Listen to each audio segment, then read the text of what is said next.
The Broadcasting Corporation of the Bahamas said to be on a new path of growth and development as top executives visited the ZNS Northern Service today for a special introductory meeting. Officials traveled to the nation's second city to outline their vision for the new BCB. Joan Davis-Roll has that story. The Minister of National Security with responsibility for the Broadcasting Corporation of the Bahamas, the Honorable Bernard Nottage, in his highly anticipated visit, along with the new members of the Executive Board of ZNS, setting the tone for the new thrust of the BCB by pausing to pay tribute to one of our own, Ricardo Lipon, calling his recent coverage of the 2012 Olympics first class. I want to start by congratulating you. I think you did a fantastic job. Yes. Minister Nottage, in his address, told staff members of the Northern Service that ZNS Freeport is here to stay and that the station will figure prominently in the government's overall mandate. We think that the Northern Service has been deprived of much of the resources that it needs to improve. As you would recall, there had been a decision that the Northern Service would almost no longer exist. Our policy decisions we do not agree with because we think that Grand Bahama, Abaco, Bimini are an essential part of the Bahamas, its economy, and people need to know what's happening in this part of our archipelago. What we wanted to do firstly today is to have a conversation with the employees, to let them know how important we think they are to the continued success of the Northern Service. Secondly, we wanted to confirm that our intention is to re-establish the Northern Service as an essential part of our news gathering, not only news gathering, but we also are interested in having local programs from the Northern Service.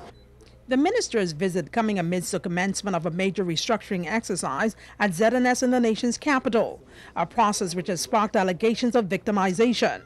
Minister Nottage, along with the new chairman of the BCB, Reverend Dr. William Thompson, responded to those allegations. In New Providence, certain decisions have been made not to fire anyone, but to move persons around to do two things. To one, to give them a better fit for the talents they have, and secondly, to improve our programming. One of the reasons they had their board meeting here today was to enable them to have a discussion with the manager in the Northern Service and to look at what he thinks his needs are and how they match up with what our expectations are. But people do not feel in fear of their jobs. Victimization is not in our mindset.